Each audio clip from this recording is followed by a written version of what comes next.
પણ વરસાદના કારણે ખાડા રાત જોવા મળી રહ્યો છે। તો વિરણિયા ગામથી દેવચોકડી થઈ અમદાવાદને જોડતો માર્ગ બિસ્માર બન્યો છે।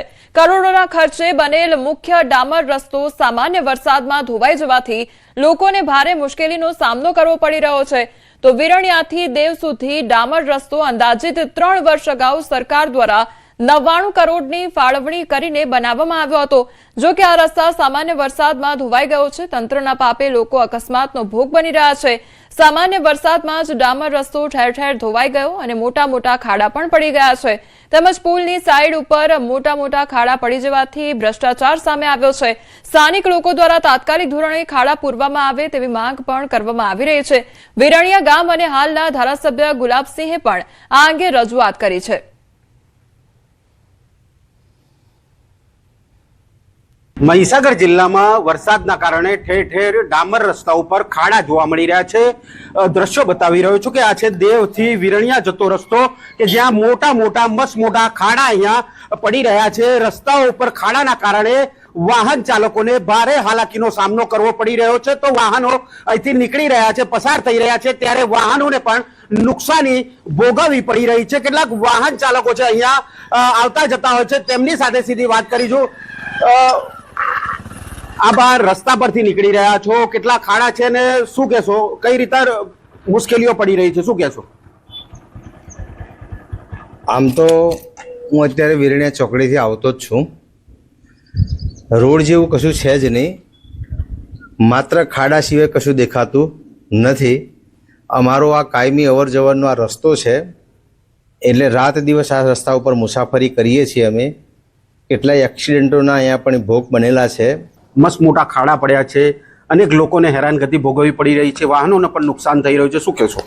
અહીંયા તમે જોઈ શકો છો એમ કે વિરણિયાથી દેવ સુધીનો આ જે હાઈવે છે ત્યાં આગળ વારંવાર અમે તંત્ર સમક્ષ પણ રજૂઆતો કરેલી છે કે ભાઈ અમને આ હાલાકી ભોગવવી પડે છે। અમે સ્થાનિક લોકો અહીંયા એક દિવસ અહીંયા રોડ પણ બંધ કર્યો હતો, પણ તે છતાંય આ લોકો બસ આ દેખી તો ભ્રષ્ટાચાર કરોડો રૂપિયાનો છે, બરાબર। એટલે કહી શકાય કે ભારે મુસીબતનો સામનો અહીંના સ્થાનિક લોકો અને વાહન ચાલકો કરી રહ્યા છે, જેથી તાત્કાલિક ધોરણે આ રોડ બનાવવામાં આવે તેવી માંગ અહીંના સ્થાનિક લોકો કરી રહ્યા છે। મિતેશ ભાટિયા, ન્યૂઝ 18 ગુજરાતી, મહીસાગર। આખા વિસ્તારમાં, મારા મત વિસ્તારમાં રસ્તા ઉપર ઠેર ઠેર ખાડા પડી ગયા છે, મોટા મોટા ભૂવાઓ પડી ગયા છે, વાહન ચાલકો પણ હેરાન પરેશાન થઈ ગયા છે, નાના વાહનોવાળા પણ ખાડાઓમાં પડી કોઈ એક્સિડન્ટ થાય તેવી સંભાવનાઓ છે। તો આ અંગે પણ હું મંત્રીશ્રીને, મુખ્યમંત્રીશ્રીને આ અંગે પણ મેં રજૂઆત કરેલી છે।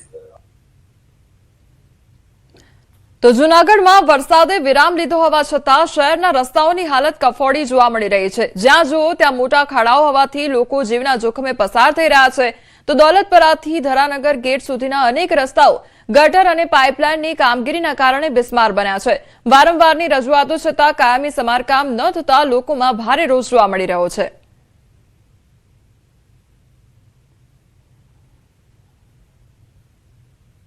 દરે આખા શહેરની અંદર રસ્તા તોડી નાખ્યા છે અને એ રસ્તા બનાવવા માટે જે કોન્ટ્રાક્ટ આપ્યા કરોડો રૂપિયા આપી દીધા।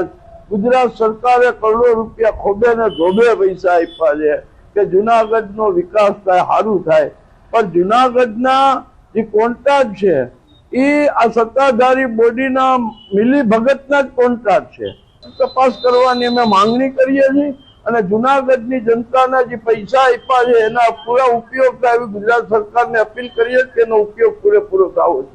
અને જ્યારે જુનાગઢ આવું ત્યારે એક જ દેખાય કે અહીંયા આવતા ભેગા આ ખાડા જ લાગવા માંડે છે। હું કાયમ અપડાઉન અહીંયા કરું છું, ખાડા સિવાય મને કઈ દેખાતું નથી। મને બીજા સિટીમાં હું રહી આવ્યો 5 વર્ષ, પણ ત્યાં મને ક્યાં ખાડા દેખાણે નહીં। રાજકોટ છે, અમદાવાદ છે, ગાંધીનગર છે, રસ્તા જોઈએ તો તમે, અને આ રસ્તા તમે જોવો તો ખાડા સિવાય કઈ નહીં। અને આ રસ્તાનું કઈ કરવું જોઈએ, નકર આ સરકાર આ કઈ કરે નહીં તો હવે આ જુનાગઢ આગળ વધે એમ મને લાગતું નથી। જુનાગઢના રોડ રસ્તા, જુનાગઢનો 1 કિલોમીટરનો રોડ એવો નથી કે જ્યાં ખાડા, ગંદકી, કીચડ એવું નહીં છે। જુનાગઢ નામ કેતા જે યાત્રિકો અત્યારે છૂટું કરે છે કે જુનાગઢ નામને ખરેખર તો ખાડાગઢ હવે કેવું જોઈએ કે જુનાગઢમાં 1 કિલોમીટરનો રસ્તો એવો બાકી નથી કે એમાં ખાડા, ખબડા, ભૂવા ન પડતા હોય। આ તંત્ર બેરું મૂંગું સુઈ ગયું હોય એવું કામ કરે છે। તો બીજી તરફ તંત્ર દ્વારા ચોમાસું પૂર્ણ થયા બાદ રસ્તા બનાવવાની ખાતરી આપવામાં આવી છે, પરંતુ લોકો હવે માત્ર વાયદા નહીં કામગીરીની રાહ જોઈ રહ્યા છે. જુનાગઢ કે ખાડાગઢ આ કહેવું મુશ્કેલ છે, કારણ કે લોકો હવે આ જ પરિસ્થિતિમાં જીવવા મજબૂર બની ગયા છે. જુનાગઢ શહેરની સ્થિતિ આપ જોઈ શકો છો કે જુનાગઢ શહેરનો એક પણ એવો રસ્તો નહીં હોય કે જ્યાં ખાડા નથી. આપ દ્રશ્યો જોઈ શકો છો કે જુનાગઢના ઐતિહાસિક ઉપરકોટ કિલ્લાને જોડતો આ રસ્તો છે કે અહીં ખાડા જ ખાડા છે. આ એક વિસ્તાર નહીં, પરંતુ જુનાગઢ શહેરના તમામ જે મુખ્ય માર્ગો છે તેમાં એક ખાડો ન હોય તેવું નથી બની રહ્યું.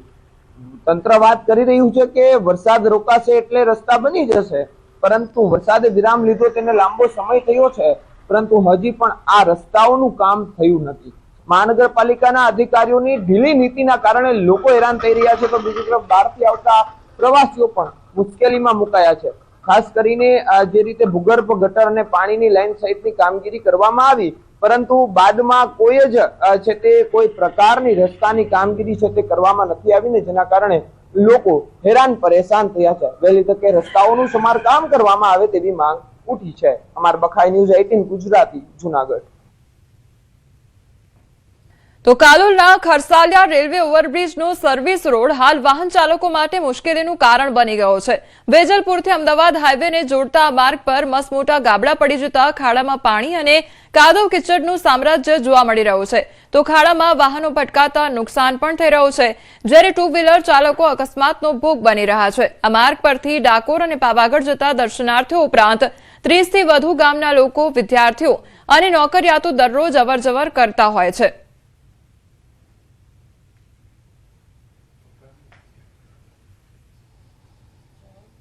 વેજલપુરને જોડતો માર્ગ છે અને વચ્ચે 40 થી 45 ગામડાઓ અંદાજિત આવેલા છે. તો એ ગામડાઓના અવર જવર માટે આ જ રોડ છે, અમારે બીજો કોઈ રોડ નથી. તો અમારે વેજલપુર જવું કે ગોધરા જવું, કોઈને દવાખાને લઈને તો પણ અમારે અહીંયા ગાડીની અવર જવર થતી નથી. વેજલપુરથી સુપ્રમણ્યમાં આવવા માટે મને ખૂબ તકલીફ પડે છે. એટલો બધો રોડ ખરાબ ને ઢીચણમાં ખાડા છે, ટાયરો બી મહિનામાં બદલવા પડે છે. એવા ખાડા થઈ જાય કે સીટોમાં બેઠેલા પેસેન્જર બી ગબડી પડે એવી પોઝિશન છે. એવી પોઝિશનમાં ગાડી ચલાવે છે. તો સ્થાનિકોના આક્ષેપ મુજબ કોન્ટ્રાક્ટરને વારંવાર રજૂઆત કરવા છતાં સર્વિસ રોડનું યોગ્ય સમારકામ કરવામાં આવ્યું નથી. ખાડાથી બચવા વાહન ચાલકો રોંગ સાઈડમાં જતા ટ્રાફિક જામની સ્થિતિ સર્જાય છે. તો એસટી બસ, રિક્ષા અને કાર ચાલકો પણ ભારે નુકસાનની ફરિયાદ કરી રહ્યા છે, ત્યારે સર્વિસ રોડનું તાત્કાલિક સમારકામ કરવાની માંગ ઉઠી છે.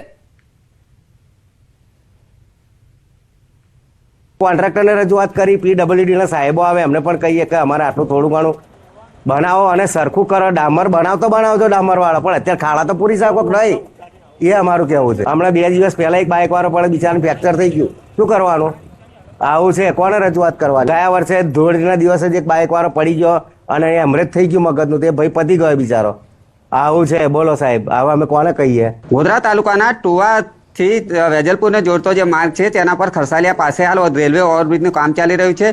છેલ્લા 3-4 વર્ષથી આ કામગીરી ચાલી રહી છે, જેને લઈને સર્વિસ રોડ બનાવવામાં આવ્યો છે, પણ સર્વિસ રોડની કોઈ પણ પ્રકારની કાળજી નહીં લેવામાં આવતા અહીંયા વારંવાર અકસ્માતો સર્જાઈ રહ્યા છે અને અહીંયા વાહન ચાલકો છે તે ખર્ચાથી ત્રસ્તતા પોકારી ઉઠ્યા છે. હું આપને સીધા દ્રશ્યો બતાવીશ. આપ દ્રશ્યોમાં જોઈ શકો છો એટલા મોટા ખાડા પડી ગયા છે. આપ રિક્ષાની હાલત જોઈ શકો છો. રિક્ષાની જે પ્રકારની પરિસ્થિતિ છે, રિક્ષા અંદર ખાબકી છે. આ જ પ્રકારના અકસ્માતના બનાવો બનતા હોય છે અને વાહન ચાલકોને ભારે નુકસાન ભોગવવું પડતું હોય છે. હું આ તરફના પણ દ્રશ્યો બતાવીશ. જે પેસેન્જર છે તેમની હાલત જો. પેસેન્જરો પણ હાલ મુસાફરો જે અંદર રિક્ષામાં બેઠા છે તે ગભરાઈ ગયા છે. રિક્ષા તમે રોજ અહીંયા અવર-જવર કરો તો કેવું થાય છે? રિક્ષાના ચાલક છે તેમને પૂછીશું કેવી રીતે આ બનાવ બન્યો અને કેમ થાય છે? આ ખાડા જેટલા 3-3 ફૂટના ખાડા છે. આ ખાડો ટાળવા જઈએ તો આ ખાડામાં પડે છે. અત્યારે આ ગાડી પલટી ખાઈ જતી તો આ બધાને નુકસાન થતું.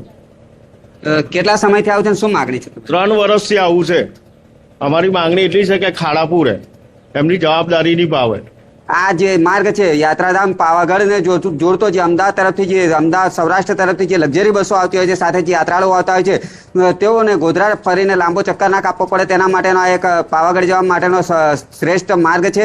પરંતુ જે આ માર્ગની હાલ જે દુર્દશા છે તેને લઈને અહીંયા જે પાવાગઢ જતા યાત્રિકો છે તે પણ ખૂબ જ પરેશાન થતા જોવા મળી રહ્યા છે. રાજેશ જોશી, ન્યૂઝ 18 ગુજરાતી, ગોધરા, પંચમહાલ. સુરેન્દ્રનગર મહાનગરપાલિકામાં સમાવિષ્ટ ખમીસાણા ગામ પાસે નર્મદા કેનાલ પરનો જર્જરિત પુલ એક વર્ષથી બંધ હાલતમાં છે। આ પુલ બંધ હોવાથી વાહન ચાલકો માટે આપવામાં આવેલ ડાયવર્ઝન રોડ પણ વરસાદના કારણે બિસ્માર બન્યો છે। તો રસ્તા પર મસમોટા ખાડા અને ચીકણી માટીના કારણે વાહનો સ્લીપ થવાની ઘટનાઓ બની રહી છે। જ્યારે કેનાલની બાજુમાં સંરક્ષણ દિવાલ ન હોવાથી અકસ્માત સર્જાય તો વાહન સીધું કેનાલમાં ખાબકી શકે તેવી સ્થિતિ છે। તો ખમીસાણા સહિત 5 થી વધુ ગામોના હજારો લોકો આ માર્ગનો ઉપયોગ કરતા હોવાથી તંત્ર તાત્કાલિક ડાયવર્ઝન રોડનું સમારકામ કરી સલામત વૈકલ્પિક માર્ગ ઉપલબ્ધ કરાવે તેવી માંગ ઉઠી છે।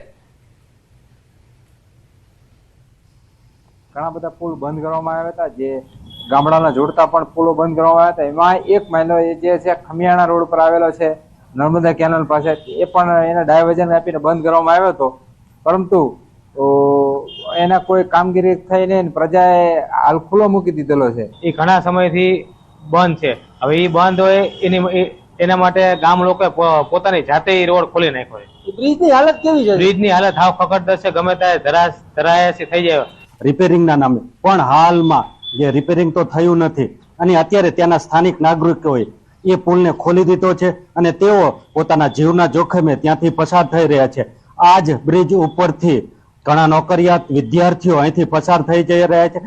જીવના જોખમે જો કોઈ મોટી દુર્ઘટના બનશે તો આનો જવાબદાર કોણ રહેશે? ગંભીરા બ્રિજની દુર્ઘટના બાદ સફાળા જાગેલા સુરેન્દ્રનગર જિલ્લાના વહીવટી તંત્ર દ્વારા સુરેન્દ્રનગરથી ખમિયાણા સહિતના 5 થી વધુ ગામોને જે જોડતો જે નર્મદા કેનાલ પરનો બ્રિજ આવેલો છે અતિ જર્જરિત હાલતમાં હોવાથી તંત્ર દ્વારા તત્કાલીન સમયે તાત્કાલિક અસરથી આ બ્રિજ છે કોઈ દુર્ઘટના ન સર્જાય તે માટે બંધ કરી દેવામાં આવ્યો હતો, પરંતુ આજે એને અંદાજે 1 વર્ષ જેટલો સમય વીતી જવા છતાં હજુ સુધી તંત્ર દ્વારા આ જે બ્રિજ છે એનું સમારકામ કરવામાં